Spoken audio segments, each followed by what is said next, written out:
Hello, good evening everyone, welcome back to another episode जिसमें हम आपको बताते हैं विश्लेषणपूर्ण जानकारी, एक विश्लेषण से भरी जानकारी संक्षेप में हम आपको देते हैं। आज फिर मैं आपके लिए लेकर आई हूँ विश्लेषणपूर्ण जानकारी। माफ कीजिएगा, कुछ दिनों से मैं लाइव नहीं आ पाई हूँ।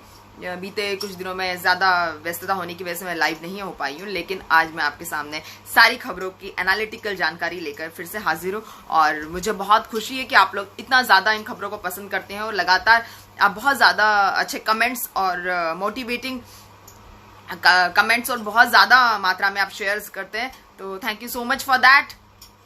आप शुरू करते हैं। और उससे पहले मैं आपको बता दूं कि हमारा YouTube चैनल भी है और जो बहुत ही नया है, आप हमारे YouTube चैनल को भी सब्सक्राइब कर सकते हैं, जिसका नाम है परी टॉक्स टू देश की जनता, जिसमें आप सब्सक्रिप्शन बटन को दबा के बेल आइकन को क्लिक कर दीजिए, जिससे सारे ही वीडियो आपको जैसे ही डलते हैं वैसे ही आपको सारे वीडियो मिल जाए। शुरू करते हैं। सबसे पहले कि बॉलीवुड में ड्रग का अफेयर जो है बड़ा जोरों शोरों से चल रहा है और बड़ी गंभीर धाराएं जो है लगाई जा रही है बॉलीवुड में। 27A जो है रिया चक्रवर्ती पे लगा दी गई। दीपिका पादुकोण को 6 घंटे की पूछताछ के लिए बिठाए रखा और ऐसी ही पूछताछ श्रद्धा कपूर और सारा अली खान से भी की गई। श्रद्धा कपूर और सारा अली खान पे सुशांत सिंह राजपूत के साथ में फ्रेंडशिप करके और साथ में ड्रग कंजम्पशन के आरोप है। रकुल प्रीत से भी 24 तारीख को इसी तरह की पूछताछ की गई थी। इसमें रकुल प्रीत ने यह बताया है कि मैं ड्रग्स नहीं लेती हूँ, मैं तो बहुत ही भोली भाली और सीधी सादी लड़की हूँ, मैंने कभी ड्रग्स नहीं लिया। फिर उनसे पूछा गया कि ड्रग्स नहीं लिया तो फिर ड्रग्स जो आपके घर में रखा हुआ था वो ड्रग्स कैसे आया आपके घर में? तो उन्होंने कहा कि मैं तो रिया की मदद कर रही थी, क्योंकि रिया ड्रग्स लेती है तो रिया के लिए मैंने अपने घर में ड्रग्स लिया था। अब दोस्तों, आप बता सकते हैं कि इस तरह से किसी के भी लिए ड्रग्स आपके घर में रखना जो है खतरे से खाली नहीं है और आपको ड्रग्स नहीं लेने चाहिए। और एनसीबी ने फिल्म इंडस्ट्री से इतनी सारी पूछताछ की। बताया जा रहा है कि 50 से ज्यादा लोगों की लिस्ट जो है एनसीबी के पास पहुंच चुकी है और एनसीबी लगातार एक के बाद एक, जो अब तो हीरोइनों की लिस्ट आई है, धीरे धीरे हीरोज की भी लिस्ट आएगी, जिसमें करण जौहर पे सीधा निशाना साधा गया है। कल शाम को जो है सीरियल के 2 आर्टिस्ट, एक करणजीत करके है और एक उनके साथ में कोई लेडी का नाम है, आई डोंट वॉच सीरियल्स, तो मुझे सीरियल्स के एक्ट्रेसेस और एक्टर्स के नाम पता नहीं है। फिल्मों के खैर हम लोग सभी कोई ना कोई फिल्में देखी हुई हमने रहती है, तो हमें फिल्मों के एक्टर्स के नाम पता होते हैं। सीरियल्स को हम लोग इतना नहीं देखते हैं। तो उनके घर से भी कुछ नशीले पदार्थों की बरामदगी की गई है। बताया तो ये भी जा रहा है कि रिया की बेल जो रोक दी गई है, जो उसको बेल मिलने वाली थी 23 को, शायद बेल मिलने वाली 23 सितंबर को रिया को बेल मिलने वाली थी। 27A इस तरह की धारा है जो बहुत ही गंभीर धारा है अपने आप में, और इसी तरह की गंभीर धाराएं जो है और बहुत सारे लोगों पे लग सकती है अगर वो लोग इसी तरह के जवाब देंगे कि उन्होंने किसी और के लिए जो है ड्रग्स मंगवाए हैं और मैरिजुआना जिसको कहते हैं, मैरिजुआना किसी और के लिए मंगवाया है उन्होंने, या वो खुद नहीं लेते हैं। तो नार्कोटिक्स कंट्रोल ब्यूरो के हिसाब से अगर देखा जाए तो अगर आप ड्रग्स मंगवाते हैं और खुद कंज्यूम करते हैं तब तक तो ठीक है, वो भी एक बहुत छोटी क्वांटिटी में, जो एक डोमेस्टिक यूज के लिए आप मंगा रहे हैं, जैसे आप खाना ऑर्डर करते हैं उसी तरह से। लेकिन अगर आपने जहां ये कह दिया कि मैं ड्रग्स नहीं लेती हूं या मैं ड्रग्स नहीं लेता हूं और मैंने फलाने के लिए मंगवाया था, मैंने अपने दोस्त के लिए मंगवाया था, इसके लिए मंगवाया था, उसके लिए मंगवाया था, इस रकुल प्रीत ने कहा रिया के लिए मंगवाया था, रिया ने बताया मैंने सुशांत के लिए मंगवाई थी, तो वो भी एक सप्लायर की तरह आपको नार्कोटिक्स कंट्रोल ब्यूरो जो है आपको एक सप्लायर की तरह ट्रीट करती है। फिर 27A की तरह की गंभीर धाराएं लगाने के लिए उनको फ्रीडम होती है और वो इस तरह की गंभीर धाराएं आपकी तक लगा सकती है। और हमारा देश ही नहीं, अमेरिका भी 70 साल से इसी तरह की ड्रग्स की एक वॉर है अमेरिका में छिड़ी हुई, और अमेरिका भी ड्रग्स की वॉर जो है पिछले 70 सालों से लड़ रहा है, लेकिन ड्रग्स जो है खत्म होने का नाम नहीं लेते हैं। और मुझे ऐसा लगता है कि जहां पे पैसा होता है, जहां पर पॉपुलैरिटी होती है, जहां पर प्रेशर होता है, जहां पर बहुत ज्यादा एक तरह से हम कह दें कि कंपटीशन होता है, वहां पर शायद ये चीजें बहुत ज्यादा बहुतायत से पाई जाती है। ड्रग्स जैसी चीजें हमारे हिंदुस्तान में 3.8% लोग ड्रग्स लेते हैं। 3.8% लोग अगर ड्रग्स लेते हैं तो आप करीब मान लीजिए कि 4 करोड़ लोग करीब हमारे यहाँ पे ड्रग्स ले रहे हैं हमारे हिंदुस्तान में, जिसमें बॉलीवुड में ड्रग्स के एंगल्स काफी बार देखे गए हैं। ड्रग्स हो, अल्कोहल हो, बॉलीवुड उसमें हमेशा आगे रहता है, लेकिन विदाउट एनी पॉलिटिकल सपोर्ट। मैं आपको बता दूं, इस तरह से ड्रग्स का इतना ज्यादा मात्रा में फैलना पॉसिबल नहीं होता है। तो कहीं ना कहीं सरकार, सिस्टम, बहुत सारी चीजें जो है जुड़ी हुई रहती है इस सब में। और मैं आपको बता दूं कि दिल्ली, बॉम्बे में ड्रग्स का होना और रेव पार्टीज की परमिशन निकाली जाती है, रेव पार्टीज का होना बहुतायत से बहुत आम बात है। रेव पार्टी बॉलीवुड की बात नहीं है, ऐसा बताया तो ये भी जा रहा है कि बॉलीवुड को सरकार टारगेट कर रही है, क्योंकि बिहार इलेक्शन का पैसा जो है सरकार को जमा करना है। तो बॉलीवुड को जानबूझ के, महाराष्ट्र सरकार को और बॉलीवुड को टारगेट किया जा रहा है, क्योंकि बिहार इलेक्शन का पैसा शायद सरकार ने बॉलीवुड से हासिल करने का मन बना लिया है। और जो बहुत सारे ड्रग बेचने वाले, ड्रग पैडलर जो आपके मोहल्लों में घूम रहे होंगे, जो आपके आसपास घूम रहे होंगे, उन ड्रग पैडलर्स के ऊपर कोई धारा नहीं लगाई जा रही, वो खुलेआम घूम रहे हैं। एनसीबी और डीआरआई जो दोनों ही सरकारी एजेंसियां हैं, सरकारी फर्म्स है, जिनका दोनों का ही काम होता है कि ट्रांस बॉर्डर्स ड्रग्स ना आ जाए, या डीआरआई और एनसीबी दोनों का यही काम होता है कि बाहर किसी देशों से हमारे यहाँ ना आए, एक दूसरे स्टेट से ड्रग्स ना जाए। मगर फिर भी ड्रग्स बहुतायत से पाई जाती है, और ड्रग्स पाई जाने की वजह से जो है कहीं ना कहीं सिस्टम का लू फॉल है, कहीं ना कहीं सरकार का लू फॉल है। क्योंकि जब बॉलीवुड में ड्रग्स पहुंच रही है, मुंबई तक ड्रग्स पहुंच रही है, दिल्ली में आप बहुत सारे कुरियर्स देखेंगे कि वहां पर 4-4, 5-5 किलो ड्रग्स जो है बरामद होती है। तो उन लोगों को क्या सजा होती है, उन लोगों पे किस तरह की कार्रवाई होती है, इसके बारे में किसी को जानकारी नहीं है। ऊपर से मैं आपको बता दूं कि जो ड्रग मामला है उसमें महाराष्ट्र पुलिस का भी नाम सामने आ रहा है कि महाराष्ट्र पुलिस जो है इन स्टार्स को सपोर्ट करती है। जैसे दीपिका आई तो उनको पुलिस की प्रोटेक्शन मिलती है, महाराष्ट्र सरकार इनको सपोर्ट करती है इन स्टार्स को, इसीलिए भी जो है इस तरह के ड्रग के मामले जो है बढ़ रहे हैं। इसी तरह से लोगों की हिम्मतें बढ़ रही है, खुल के सामने आ रहे हैं लोग, और ड्रग्स लेने में किसी को कोई आपत्ति नहीं लगती। ये बहुत ही नॉर्मल सी चीज है, जैसे कि रिया और दीपिका और इस तरह की जो सो कॉल्ड फिल्मी क्वींस है, उन्होंने बताया है कि आपके पास में हैश है, आपके पता नहीं क्या क्या दुनिया भर का जो है ये लेते हैं। और इस तरह की पार्टीज जो है क्वान कंपनी इनके लिए रखती है। क्वान कंपनी के जो सीईओ है ध्रुव, कल शर्लिन चोपड़ा ने उन पे भी आरोप लगाए कि वो जब दीपिका के मैनेजर है और दीपिका की इतनी इज्जत करते तो आउटसाइडर लड़कियों की इज्जत क्यों नहीं की जाती, आउटसाइडर्स जो लड़कियां आती है उनकी इज्जत नहीं की जाती, उनसे उल्टे सीधे बेहुदा सवाल पूछे जाते हैं, उनसे उनकी बॉडी ऑर्गन्स के बारे में पूछा जाता है, उनके बॉडी वाइटल्स के बारे में उनसे सरेआम पूछा जाता है। उनसे कहा है कि आप ओपन मैरिट पे भरोसा कीजिए, आप खुल के सामने आइए, और इस तरह से जो है आउटसाइडर लड़कियों से इस तरह की बात की जाती है। तो शर्लिन चोपड़ा का एक डायलॉग मुझे बहुत अच्छा लगा कि दीपिका की इज्जत है और बाकी लड़कियों की क्या इज्जत नहीं है।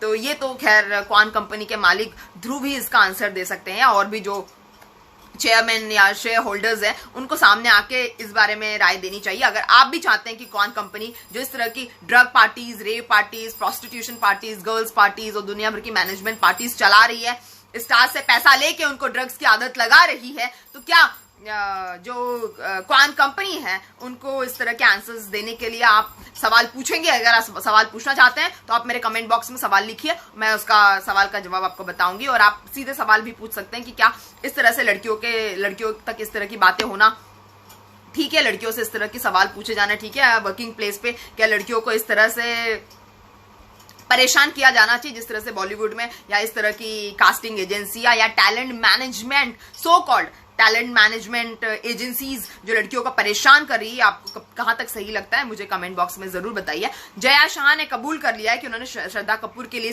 सीबीडी ऑयल मंगवाया था, जिसमें वो लिख रही है कि put 10 drops and then it will put few drops and it will start kicking in 10 seconds, और ऐसे कुछ वो बता रही है। उन्होंने बताया कि उन्होंने बुलवाया था, और जो भी करण जौहर की मुश्किलें बहुत ज्यादा बढ़ गई। करण जौहर ने हालांकि सामने आके बताया है कि मेरे यहाँ पे जो पार्टियां होती है, मेरे यहाँ पर जो जुलाई में 2019 में जो पार्टी हुई थी उसमें कहीं भी ड्रग का इस्तेमाल नहीं किया गया। जो वीडियो वायरल हुआ है उसकी जांच हालांकि अभी तक नहीं हो पाई है। उन्होंने बताया कि मेरी मम्मी भी वहां पर थी और इस तरह की किसी भी तरह की हमने जो पार्टी की है उसमें किसी भी तरह की ड्रग्स का इस्तेमाल नहीं किया गया। मेरे यहाँ पर जो पार्टीज होती है उसमें ड्रग्स नहीं बुलवाई जाती है, और टीवी में, मीडिया में, प्रिंट में लगातार जो है मेरे बारे में बताया जा रहा है।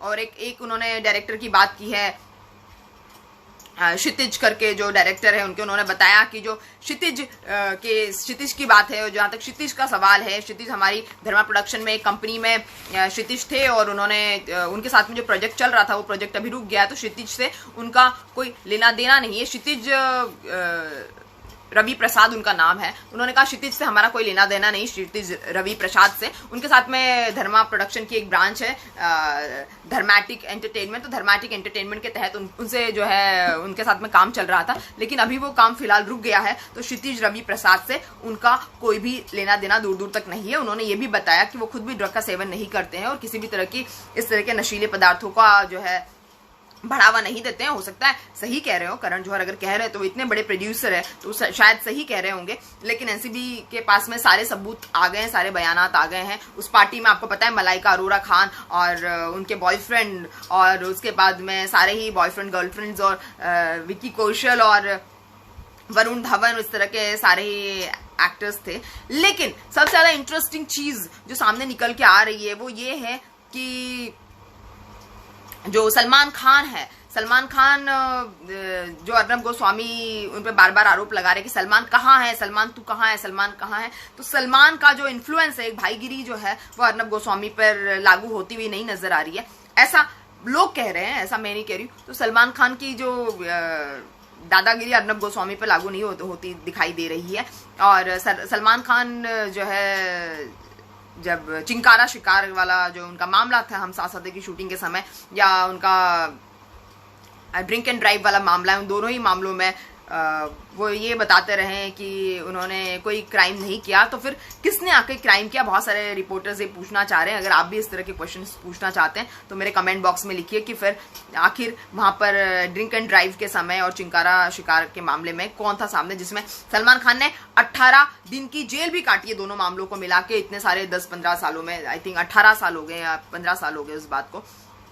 तो बहुत सारे लोग ये पूछना चाहते हैं सलमान खान साहब से कि 18 सालों की जो 18 दिनों की जो जेल है, वो 18 दिनों की जो जेल है उसमें वो बिग बॉस में जब इसके बारे में बताते तो ऐसे बताते किसी स्वतंत्रता सेनानी के किसी क्रांतिकारी की कहानी की तरह वो प्रेजेंट करते हैं, जो स्वतंत्रता के संग्राम में एक क्रांतिकारी की भूमिका में जैसे लोग गए थे जेल, उसी तरह से सलमान खान बताते हैं जैसे वो कोई क्रांतिकारी हो, स्वतंत्रता सेनानी हो और वो इस तरह से इस तरह के मामले में वो जेल गए थे। और इस तरह से वो अपनी पूरी स्टोरी का प्रेजेंटेशन करते हैं, जिससे बहुत सारे विश्लेषकों को आपत्ति है, पॉलिटिकल एनालिस्ट को और बहुत सारे सोशल वर्कर्स को आपत्ति है। अगर आपको भी आपत्ति है तो आप प्लीज अपने कमेंट्स बताइए कि आपको क्या आपत्ति है। बताया भी जा रहा है कि सुशांत के केस में जब सुशांत की छिछोरे की सक्सेस पार्टी हुई थी उस समय 40,000 रुपए जो है सुशांत के अकाउंट से गए थे और सुशांत की उस छिछोरे की सक्सेस पार्टी में भी ड्रग्स का बहुतायत से इस्तेमाल किया गया था। ये भी बताया जा रहा है कि सुशांत के पावना स्थित फार्म हाउस पे जहां पर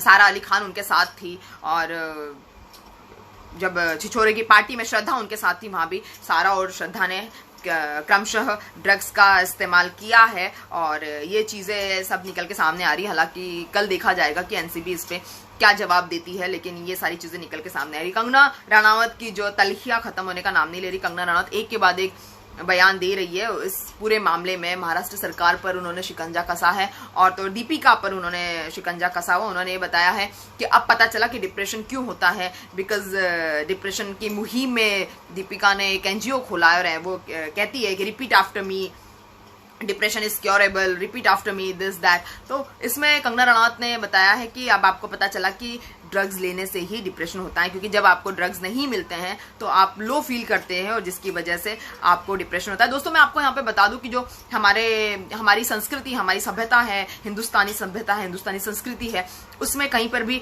डिप्रेशन का किसी भी ग्रंथ में या किसी भी पुराण में या किसी भी काव्य महाकाव्य में वर्णन नहीं है, इसके बारे में डिस्क्रिप्शन नहीं है कहीं पर भी कि किसी बड़े नेता को या किसी बुक में या किसी महाकाव्य में बताए किसी बहुत बड़े हीरो को या किसी हमारे डिवाइन हमारे जो आइडियल्स है और हमारे जो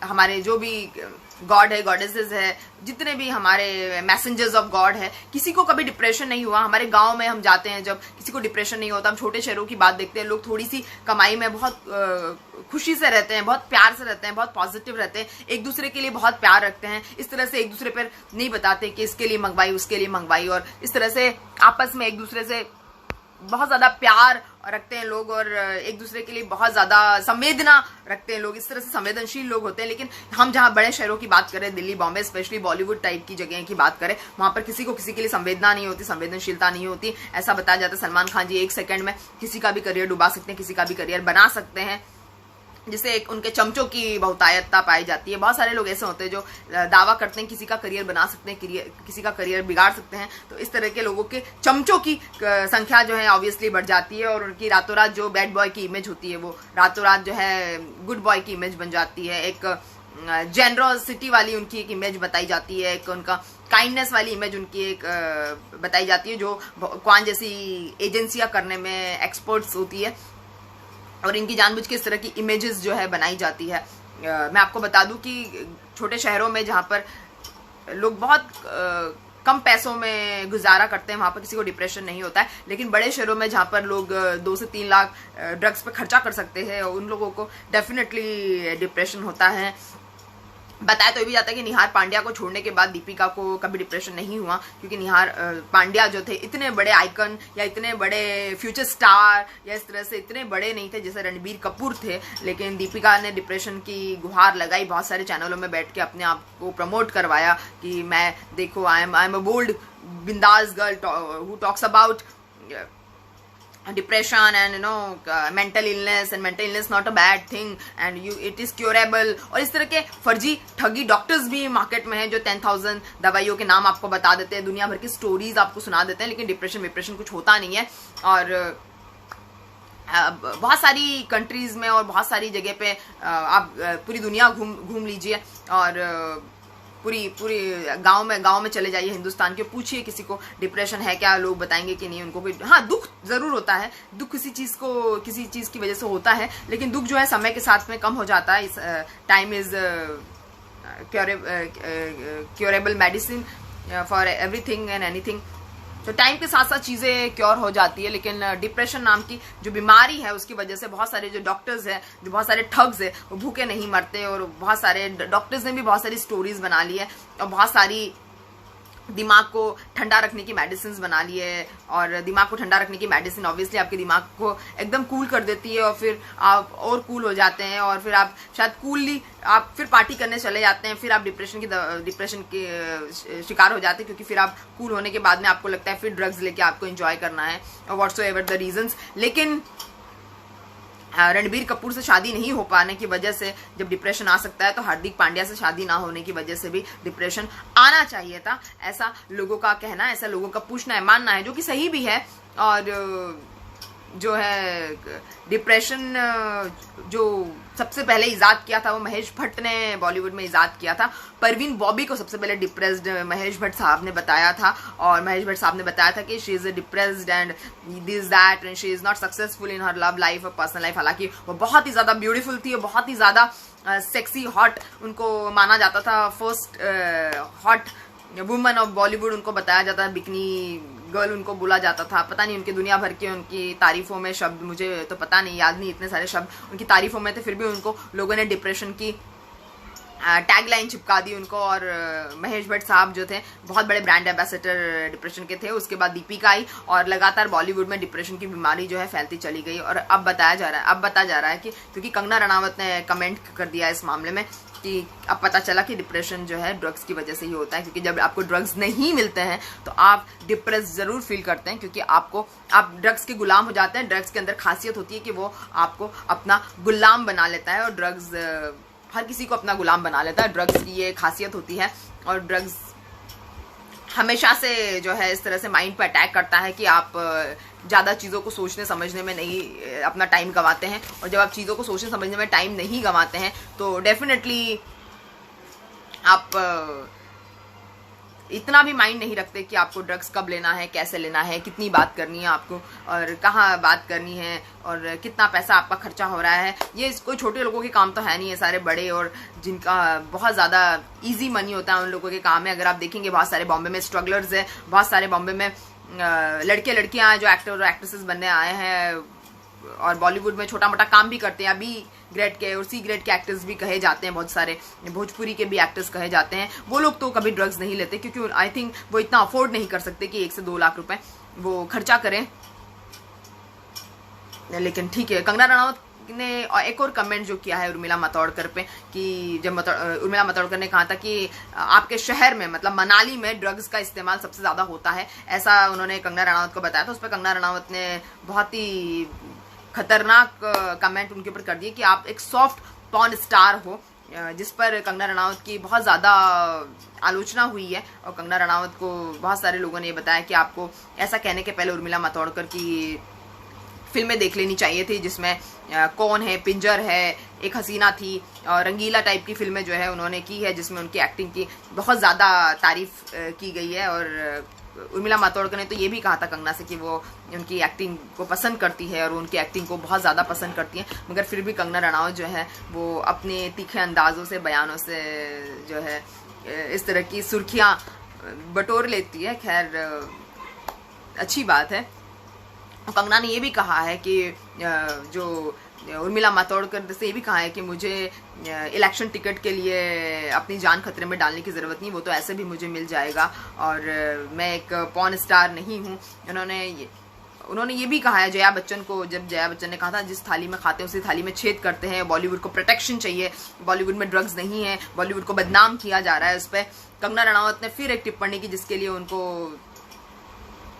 एंटी वुमेन कहा गया और एंटी वीमेन जिसमें उनको कहा गया। उन्होंने कहा कि कौन सी थाली जया जी, और उन्होंने ये भी कहा कि ऐसी कौन सी थाली मिल गई जिसमें एक आइटम नंबर या एक रोमांटिक सीन के लिए और 2 मिनट के रोमांटिक सीन के लिए और एक आइटम नंबर के लिए हीरो के साथ में सोना पड़ता है।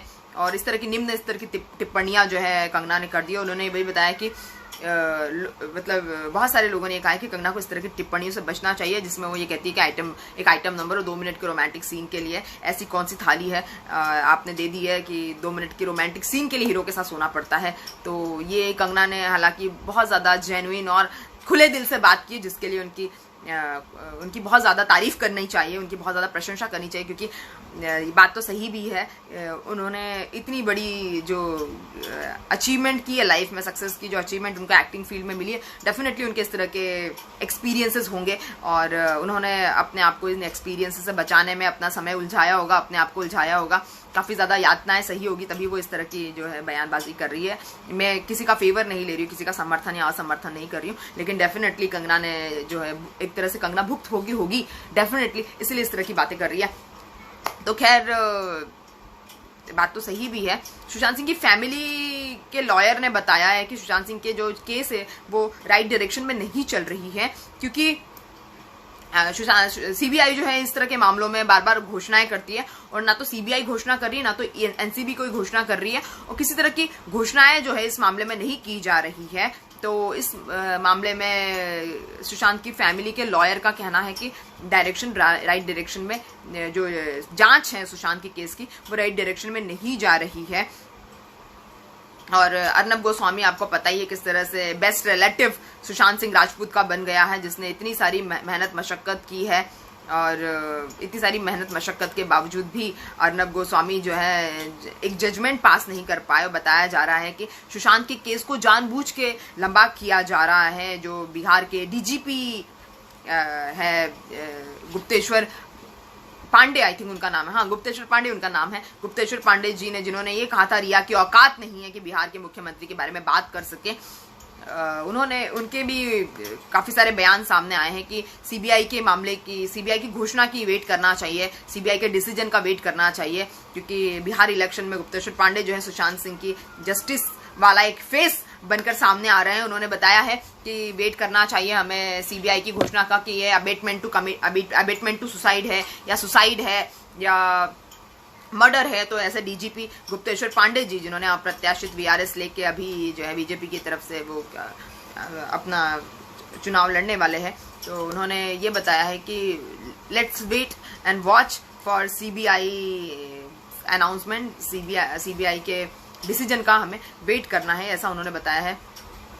और अर्नब गोस्वामी जो है अब तो पूरी तरह से पागल हो चुके हैं, क्योंकि उनको कहीं भी डिसीजन नहीं मिल रहा है, जस्टिस नहीं मिल रहा है सुशांत के लिए। तो ऐसा समझ में आ रहा है कि अर्नब गोस्वामी पूरी तरह से जो है पागल हो चुके हैं। उनका चैनल जो है सिर्फ टीआरपी बटोर रहा है, पहले सुशांत, फिर रिया, फिर अब दीपिका, और लगातार नॉनस्टॉप रिपब्लिक टीवी की जो है टीआरपी आसमान छू रही है, क्योंकि हमारे तरह के यूट्यूबर्स जो है जो बोलते रहते हैं पब्लिक को अच्छी चीजें सिंपल करके सुनने की आदत नहीं, पब्लिक को कॉम्प्लिकेशंस बहुत ज्यादा पसंद है, और जिसमें म्यूजिक बजा के जो है पूरी तरह से टाइम बर्बाद किया जाता है। उसी तरह से पूरी तरह से अर्नब गोस्वामी जो है टाइम बर्बाद करने पे तुला हुआ है, और वो जो है अब दीपिका के पीछे पड़ गए हैं। आपको तो पता है दीपिका की कार तक उन्होंने फॉलो की, और जोर जोर से चिल्ला रहे थे माइक में, ये दीपिका की कार है, दीपिका बताइए क्या आप ड्रग्स लेती है, दीपिका दीपिका। जबकि दीपिका के एज वेल एज उस लेडी रिपोर्टर के दोनों के ही कारों के शीशे जो थे वो बंद थे, और उस केस में जो है इस तरह से हंगामा और नाटकीय एक पूरा प्रसारण रिपब्लिक टीवी ने किया है। तो ऐसा लगता है कि सभी के सभी ड्रग्स लेकर इस तरह के काम करते हैं, ड्रग्स लेकर इस तरह के प्रसारण करते हैं।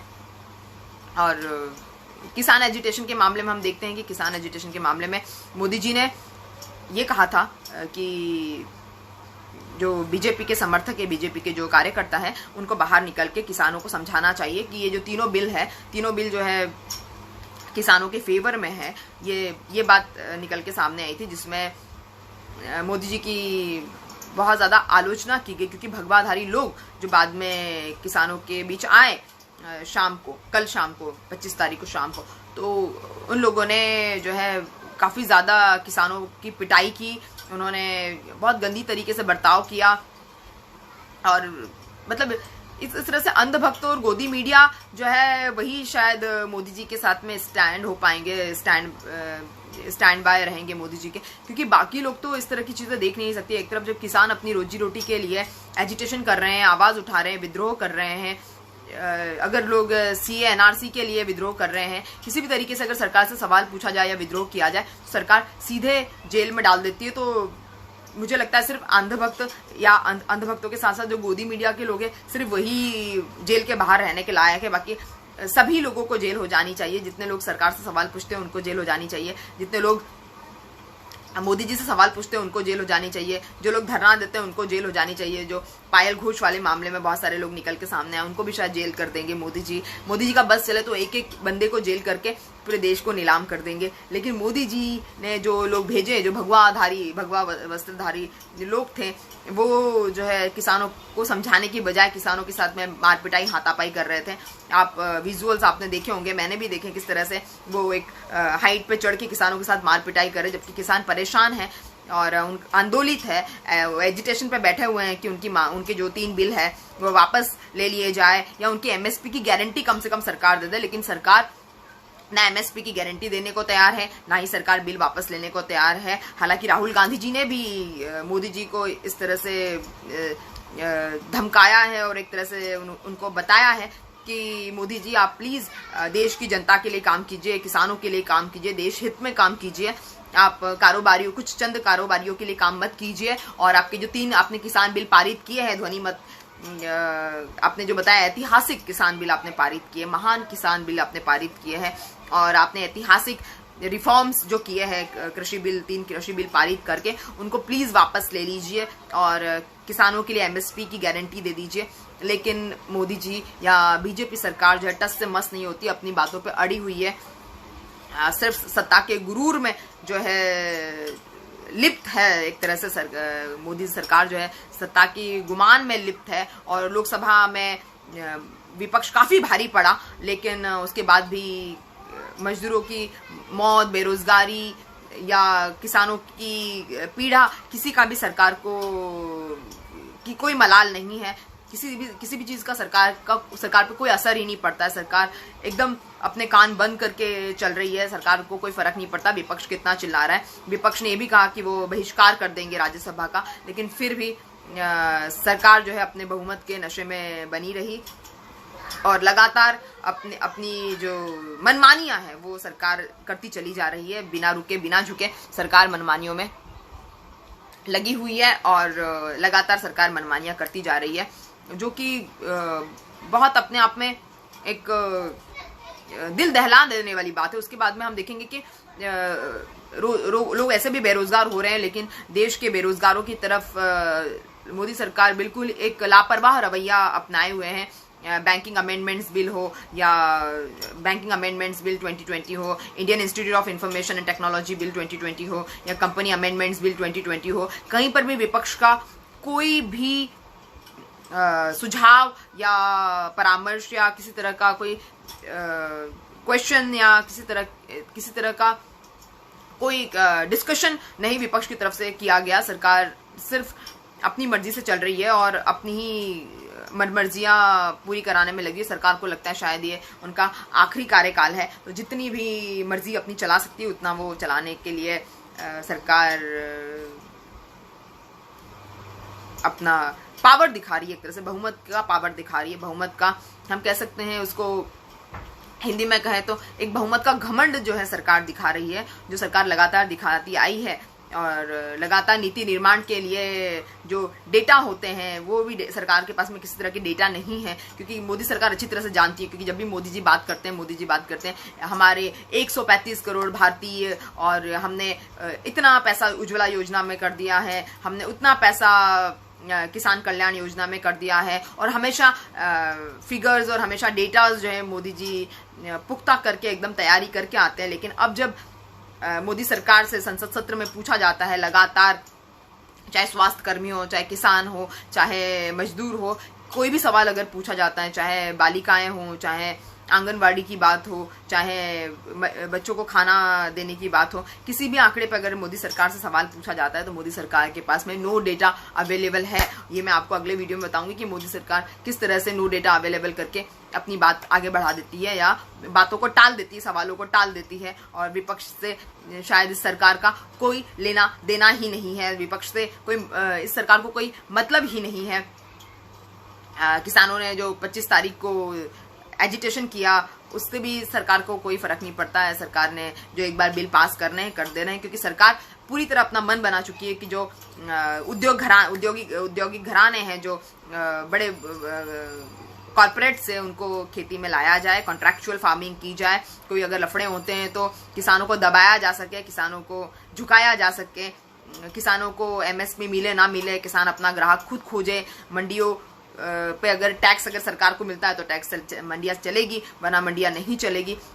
किसान जो है हमारे यहाँ पे पूरी तरह से प्रताड़ित हो चुका है इन बिलों को लाके, क्योंकि मोदी सरकार, जैसे राहुल गांधी जी कहते हैं, ऐसा मैं नहीं कह रही, राहुल गांधी जी ने बहुत बार अपने ट्वीट्स में कहा है, ट्विटर पे जब वो ट्वीट्स लिखते हैं उन्होंने कहा है कि मोदी सरकार को अनऑर्गेनाइज सेक्टर्स जिसमें मजदूर किसान आते हैं, इस तरह के अनऑर्गेनाइज सेक्टर्स मोदी सरकार को पसंद नहीं है। जबकि यही अनऑर्गेनाइज सेक्टर जो 2008-2009 में पूरे विश्व में मंदी आई थी, इन्हीं अनऑर्गेनाइज सेक्टर्स ने हमारे देश की इकोनॉमी को संभाला था, जिसके बारे में शायद मोदी जी को पता नहीं है, जानकर भी मोदी जी अनजान बनने की कोशिश कर रहे हैं। तो ये चीजें मुझे आपको बतानी थी, एक विश्लेषणपूर्ण जानकारी मैंने आपको बतानी थी।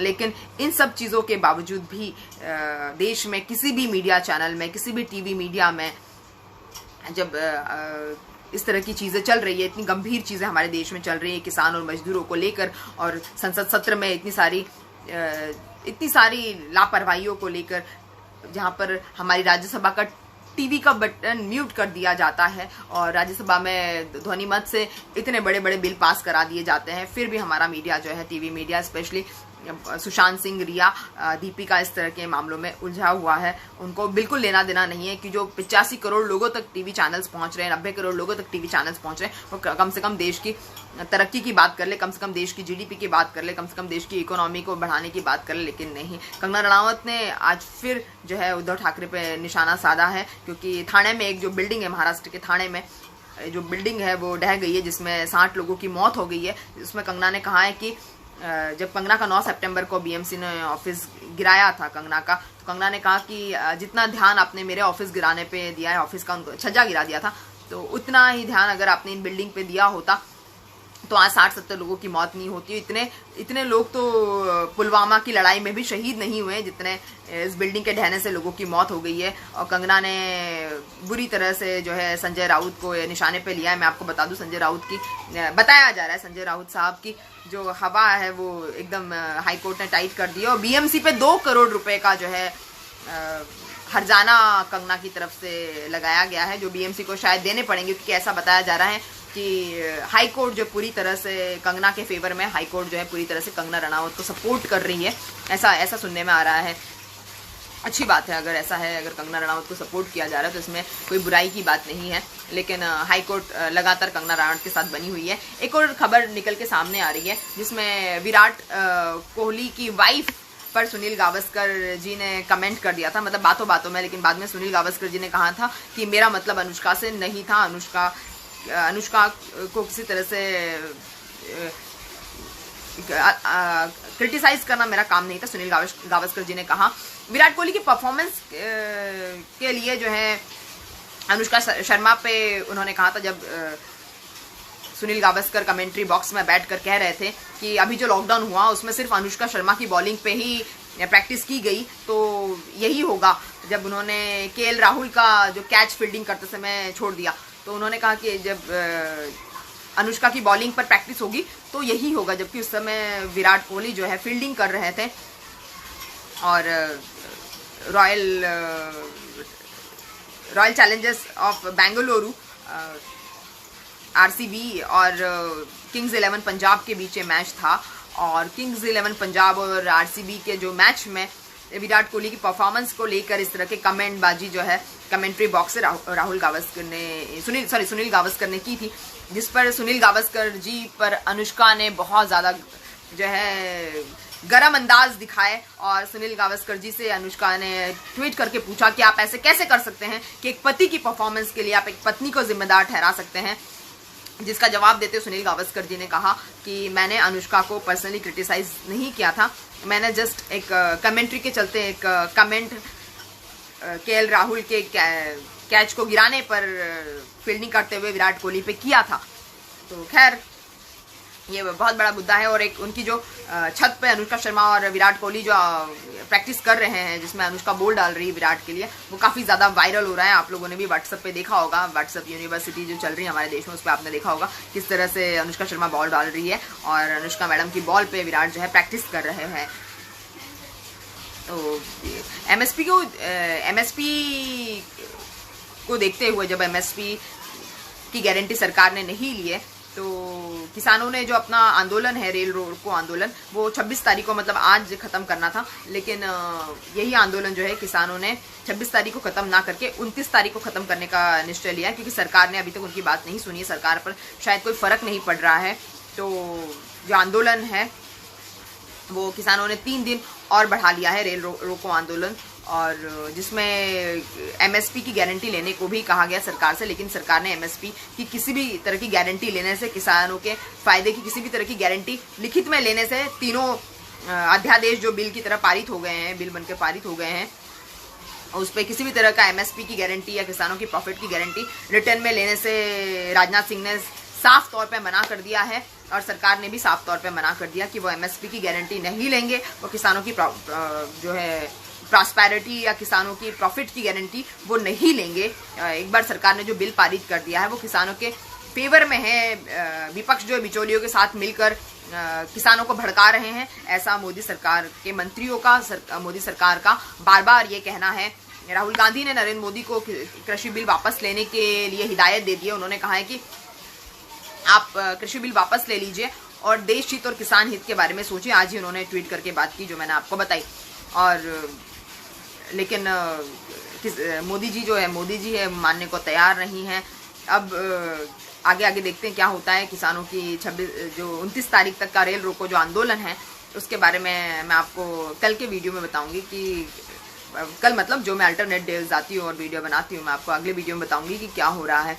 लेकिन सबसे ज़्यादा इम्पोर्टेंट बात है कि 13.37 करोड़ की 13.37 एकड़ की जमीन के स्वामित्व के लिए मथुरा के कृष्ण जन्मभूमि का मामला जो है मथुरा कोर्ट में पहुंच गया है, जहां पर 13.37 एकड़ की भूमि के स्वामित्व का मामला सामने आ रहा है। और उसमें मथुरा कोर्ट में ये भी कहा गया है कि जो शाही ईदगाह मस्जिद है, शाही ईदगाह मस्जिद हटा दी जाए और शाही ईदगाह मस्जिद की जो ज़मीन है वो शायद कृष्ण जन्मभूमि के मंदिर से बिलोंग करती है। और ये मामला आज कोर्ट में पहुंच गया है।